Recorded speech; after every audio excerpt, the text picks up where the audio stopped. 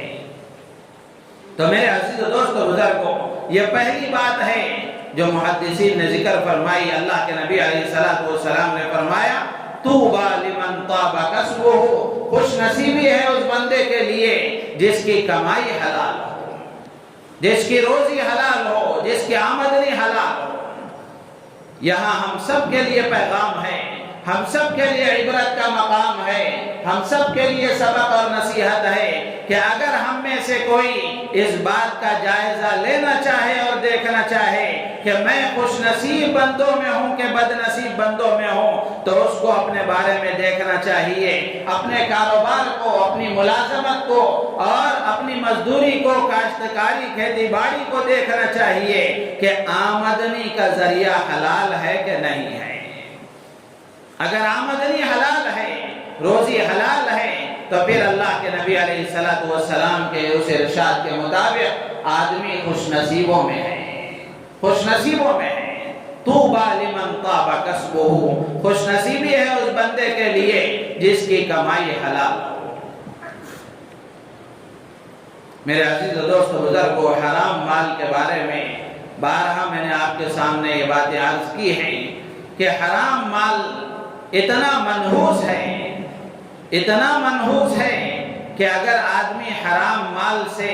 صدقہ بھی کرتا ہے تو اللہ کے ہاں وہ قبول نہیں ہوتا، چاہے جائے کہ وہ اپنی ذات کے لیے خرچ کرے، اللہ کے نام پر دیتا ہے تو بھی اللہ اس کو قبول نہیں فرماتے ہیں۔ ایک روایت میں اللہ کے نبی علیہ السلام نے بیان فرمایا کہ حرام مال کتنا منحوس ہے اور کتنا نحوست والا ہے۔ اللہ کے نبی فرماتے ہیں کہ حرام مال آدمی اپنے لیے خرچ کرتا ہے، اس میں برکت نہیں ہوتی، اس میں برکت نہیں ہوتی۔ آپ نے دیکھا ہوگا کہ حرام کاروبار کرنے والے لاکھوں کا ٹرن اوور ہے، لیکن وہ پیسے صرف دیکھنے کے ہیں، یہاں سے آ رہے ہیں وہاں جا رہے ہیں، ان کی ذات کو اس کا کوئی نفع نہیں ہے، بلکہ یہ چوکیدار بنے ہوئے ہیں پیسے کے، وہ پہرے دار بنے ہوئے ہیں کہ وہاں سے لانا ہے اور یہاں سے وہاں بھیجنا ہے، اس کے علاوہ کوئی کام نہیں، نہ ان کی ذات کو نفع ہے، نہ ضرورت مند بندوں کو کوئی نفع ہے، نہ اللہ کے نام پر خرچ کرنے کا کوئی جذبہ ہے۔ اللہ کے نبی فرماتے ہیں کہ حرام مال اگر آدمی اپنے لیے استعمال کرتا ہے اس میں برکت نہیں ہوتی، حرام مال سے صدقہ کرتا ہے اللہ کے یہاں وہ قبول نہیں ہوتا۔ آگے اللہ کے نبی بیان فرماتے ہیں کہ حرام مال آدمی وراثت میں چھوڑ کر جاتا ہے تو یہ اس کے لیے جہنم کا ایندھن ہوتا ہے۔ زندگی بھر آدمی رات و دن یہ کر کے کمایا، بچوں کے لیے بلڈنگیں اس نے تیار کی، بینک بیلنس تیار کیا، جائیدادیں پراپرٹی بنائی، نہ حلال دیکھا نہ حرام دیکھا، بلکہ ہر چاہت در گھسی ڈام ہو یا کبیر، اس طرح اگر آدمی کھینچتا رہا، کماتا رہا، جماتا رہا، دنیا سے چلا گیا، اللہ کے نبی فرماتے ہیں یہ اس کے لیے جہنم کا ایندھن ہے۔ اس نے اپنے لیے جہنم کی آگ کا ایندھن تیار کر کے گیا ہے۔ اسی لیے بہت زیادہ اولاد کی فکر میں، بہت زیادہ دنیا کی راحتوں کی فکر میں آدمی حلال سے اوپر بڑھ کر حرام کی طرف نہ جائے، اس لیے کہ جو مقدر کی روزی ہے وہ اللہ دے کر رہیں گے، جو مقدر کی روزی ہے اس کو مل کر رہے گی۔ آدمی اگر اس کو حلال طریقے سے حاصل کرے گا، بھلے اس میں کچھ تھوڑی مشقت ہو، لیکن یہ اس کے لیے برکت کا سبب ہوگی۔ اگر حرام کی طرف جائے گا، دنیا میں بھی اس کے لیے وبال ہے، آخرت میں بھی اس کے لیے وبال ہے۔ اسی لیے حضرت سفیان ثوری رحمۃ اللہ علیہ فرمایا کرتے تھے، یہ قول بھی میں نے آپ کو بارہا سنایا ہے کہ حرام مال سے صدقہ کرنا ایسا ہے جیسے کسی کپڑے پر پاخانہ لگا ہوا ہو تو اس کو پیشاب سے دھونا۔ ایک کپڑے پر ظاہری نجاست نظر آنے والی پاخانہ مثال کے طور پر لگا ہوا ہے، آدمی اگر اس کو شراب سے دھو رہا ہے، پیشاب سے دھو رہا ہے، تو ظاہری طور پر وہ جو نجاست لگی ہوئی تھی وہ تو ہٹ جائے گی، ختم ہو جائے گی، لیکن کپڑا پاک نہیں ہوگا، کپڑا پاک نہیں ہوگا۔ بالکل اسی طریقے سے اگر آدمی صدقہ کرے گا، اللہ کے نام پر مال خرچ کرے گا، تو کسی ضرورت مند کی ضرورت ظاہری شکل میں پوری تو ہو جائے گی، لیکن صدقے کا ثواب اس کو نہیں ملے گا، صدقے کی رحمتیں اس کو حاصل نہیں ہوں گی، صدقے کی برکتیں اس کو حاصل نہیں ہوں گی، صدقے کے جو ثمرات ہیں، جو فوائد ہیں، وہ اس کو حاصل نہیں ہوں گے۔ تو اس لیے میرے عزیز و دوست و بزرگوں، ہم میں سے ہر ایک کے لیے ضروری ہے کہ ہم اس بات کا اہتمام کریں کہ ہماری کمائی حلال ہو، روزی حلال ہو۔ حلال میں برکت ہوتی ہے، حلال میں برکت ہوتی ہے، حرام میں نحوست ہوتی ہے، حرام میں نحوست ہوتی ہے۔ اسی لیے اللہ کے نبی نے فرمایا، طوبی لمن طاب کسبہ، خوش نصیبی ہے، خوشخبری ہے، بھلائی اور اچھائی ہے اس آدمی کے لیے جس کی کمائی حلال ہو۔ دوسری صفت اللہ کے نبی نے بیان فرمائی، وَصَلُحَتْ سَرِيرَتُهُ، اللہ کے نبی علیہ السلام فرماتے ہیں کہ خوش نصیبی ہے، خوشخبری ہے اس بندے کے لیے جس کی تنہائی کی زندگی، خفیہ زندگی پاکیزہ ہو، جس کی اندرونی زندگی خفیہ اور تنہائی والی زندگی پاکیزہ ہو۔ ظاہر میں تو سب صوفی نظر آتے ہیں، ظاہر میں تو ہر آدمی اپنے آپ کو دیندار دکھاتا ہے، اصل دینداری یہ ہے کہ آدمی کی تنہائی پاکیزہ ہو۔ اسی لیے بہت پہلے میں نے ایک ملفوظ حضرت مولانا یوسف صاحب رحمۃ اللہ علیہ کا سنا تھا کہ حضرت جی مولانا یوسف صاحب رحمۃ اللہ علیہ فرمایا کرتے تھے، جس کی تنہائیاں پاک نہیں ہوتی اس کے مجمع بھی پاک نہیں ہوتے، جس کی اندرونی زندگی پاکیزہ نہیں ہوتی، بیرونی زندگی میں بھی اگرچہ وہ اپنے آپ کو بہت بڑا پاک پوتر صوفی باصفا بتاتا ہو، لیکن ایک نہ ایک دن اللہ تعالیٰ اس کو ظاہر کر کے رہیں گے۔ قرآن میں اللہ نے فرمایا، واللہ مخرج ما کنتم تکتمون، جو تم چھپاتے ہو اللہ اس کو ظاہر کر کے رہے گا۔ اسی لیے کہتے ہیں کہ 40 دن کا چور ایک نہ ایک دن پکڑا جاتا ہے۔ تو اللہ کے نبی فرماتے ہیں، وَصَلُحَتْ سَرِيرَتُهُ، جس کی تنہائی والی زندگی پاکیزہ ہو۔ تنہائیوں کا پاک ہونا ضروری ہے۔ ایسا نہیں کہ آدمی یہ کہہ لے کہ ظاہر تو میرا اچھا ہے، لوگوں میں تو میرا نام ہے، لیکن میری اندرونی زندگی کو کون دیکھ رہا ہے؟ آدمی لوگوں کے ڈر سے، اس خیال سے کہ لوگ کیا کہیں گے، لوگوں میں کیا بات ہوگی، لوگوں میں کیا چرچا ہوگا، اس خیال سے لوگوں کے سامنے تو گناہوں سے بچتا ہے، اللہ کی نافرمانی سے بچتا ہے، لیکن جیسے ہی وہ تنہائی میں آتا ہے تو اس خیال سے کہ یہاں کون دیکھ رہا ہے، یہ زندگی میری کس کے سامنے ہے، اس خیال سے وہاں گناہ کر بیٹھتا ہے۔ اللہ کے نبی علیہ السلام فرماتے ہیں کہ آدمی کی تنہائی والی زندگی بھی پاکیزہ ہونا ضروری ہے، اس لیے کہ یہاں کوئی نہ دیکھے اللہ تو دیکھ رہا ہے، کوئی نہ دیکھے اللہ تو دیکھ رہا ہے۔ یہ خیال جب آدمی کے اندر آ جاتا ہے کہ اللہ مجھے دیکھ رہا ہے، تو پھر اس کے لیے ہر حال میں گناہوں سے بچنا آسان ہو جاتا ہے۔ تو آدمی اگر اپنا جائزہ لینا چاہے، اپنے بارے میں معلوم کرنا چاہے کہ اللہ کے یہاں میرا کیا مقام ہے، میں خوش نصیب بندوں میں ہوں یا بد نصیب بندوں میں ہوں، تو آدمی کو اپنی تنہائی کا جائزہ لینا چاہیے۔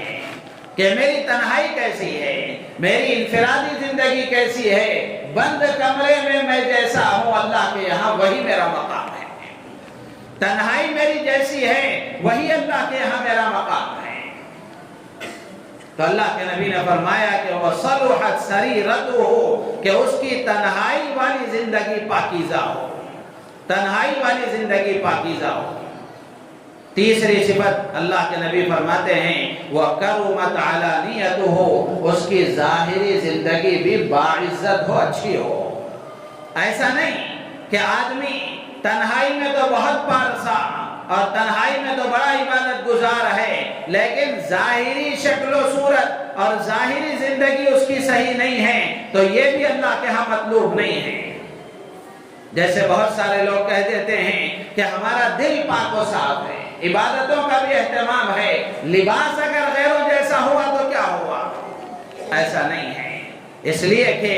ظاہری حلیے کا بھی آدمی کی زندگی پر بڑا گہرا اثر پڑتا ہے۔ جیسے تنہائی کی زندگی، خفیہ اور پوشیدہ زندگی، اندرونی زندگی آدمی کی اچھی ہونا ضروری ہے، اسی طرح ظاہری زندگی بھی صحیح ہونا ضروری ہے۔ اس کا لباس بھی دینداروں جیسا ہو، چہرہ بھی سنت کے مطابق ہو، سر بھی سنت کے مطابق ہو، سر پر ٹوپی ہو یا پگڑی ہو، اس لیے کہ سر کھلا رکھنا اللہ کے نبی کا، یہ اللہ کے نبی کا شیوا نہیں تھا۔ اللہ کے نبی کی پوری زندگی ہم پڑھ جائیں، اللہ کے نبی علیہ السلام نے سوائے حج کے موقع پر اور نماز استسقاء کے علاوہ آپ نے کبھی سر کھلا نہیں رکھا۔ بدنصیبی ہے ان لوگوں کی جن کو نماز میں بھی ٹوپی کی توفیق نہیں ہوتی، جبکہ اللہ نے قرآن میں فرمایا خُذُوا زِینَتَکُمْ عِنْدَ کُلِّ مسجد، کہ جب تم مسجد کو آؤ نماز پڑھو، عبادت کے وقت میں زینت اختیار کرو، زینت اختیار کرو، اپنے آپ کو سجا کر آؤ، لباس اچھا ہو، چہرہ اچھا ہو، ظاہری صفائی بھی ہو، باطنی صفائی بھی ہو۔ اللہ کے نبی نے فرمایا وَكَرُمَتْ عَلَانِيَتُهُ، خوش نصیب بندے کی صفت یہ ہے کہ جیسے اس کا باطن پاک و صاف، اس کی تنہائی کی زندگی پاکیزہ، ایسے ہی اس کا ظاہر بھی پاکیزہ ہوتا ہے۔ ظاہر کا پاکیزہ ہونا بھی ضروری ہے، نمازوں کا اہتمام ہے، سب کچھ ہے، لیکن لباس غیروں جیسا ہے، پینٹ ہے، ٹی شرٹ ہے، شرٹ ہے یا فلاں ہے فلاں ہے۔ میرے عزیز دوست بزرگوں، یہ غیروں کے لباس سے بھی اپنے آپ کو بچانا ضروری ہے۔ ہر زمانے کے جو صلحاء کا لباس ہے، اللہ کے نیک بندوں کا جو لباس ہے، اس کو اگر ہم اختیار کریں گے، جیسے اللہ کے وہ محبوب بندے ہیں، ان کی مشابہت اختیار کرنے کی وجہ سے ہم بھی اللہ کے محبوب بن جائیں گے۔ آپ بتائیں کہ اللہ کے کون سے محبوب بندے ٹی شرٹ اور پینٹ پہنتے ہیں؟ تو اس لیے گزارش ہے اس بات کی کہ اپنا ظاہر بھی درست کرنے کی کوشش کریں۔ اللہ کے نبی علیہ السلام کی مسنون اور معصور دعاؤں میں ہے اللہم اجعل سریرتی خیرا من علانیتی واجعل علانیتی صالحا۔ اللہ کے نبی دعا فرمایا کرتے تھے کہ اللہ میرے باطن کو میرے ظاہر سے اچھا بنا دے، میری تنہائی اور انفرادی خفیہ زندگی کو ظاہری زندگی سے اچھی بنا دے، وَاجْعَلْ عَلَانِيَتِي صَالِحًا، اور میری ظاہری زندگی کو بھی اچھا بنا دے۔ کتنی جامع دعا ہے اللہ کے نبی علیہ السلام کی، ترجمے کے استحضار کے ساتھ اگر آدمی اس دعا کا اہتمام کرتا رہے تو اللہ تبارک و تعالیٰ کا وہ محبوب بنتا ہے اور اس کو اپنی زندگی کو سدھارنے کی توفیق ہوتی ہے۔ اللہ کے نبی کی یہ دعا کہ اللہ میری باطنی زندگی میری ظاہری زندگی سے اچھی بنا دے، لیکن اس کا مطلب یہ نہیں ہے کہ آدمی ظاہری زندگی کو جیسا چاہے گزارے۔ اس کے فوراً اللہ کے نبی نے فرمایا وَاجْعَلْ عَلَانِيَتِي صَالِحًا، اے اللہ میری ظاہری زندگی کو بھی اچھا بنا دے، میرا ظاہر بھی اچھا بنا دے۔ تو اس لیے اپنا ظاہر بھی دینداروں جیسا بنانا ضروری ہے، صلحاء جیسا بنانا ضروری ہے، اللہ کے محبوب بندوں جیسا بنانا ضروری ہے کہ ہمارا ظاہر بھی اچھا ہو۔ جیسے باطن کی درستگی کی فکر ہے، ویسے ظاہر کی درستگی کی فکر بھی ضروری ہے۔ اللہ تعالیٰ سے دعا ہے اللہ تعالی ہم سب کو ان باتوں پر عمل کی توفیق عطا فرمائے. بقیہ باتیں اگلی جمعہ عرض کی جائیں گی. اللہ تعالی ہم سب کو ان باتوں پر عمل کی توفیق عطا فرمائے. آمین. وآخر دعوانا الحمد للہ رب العالمین.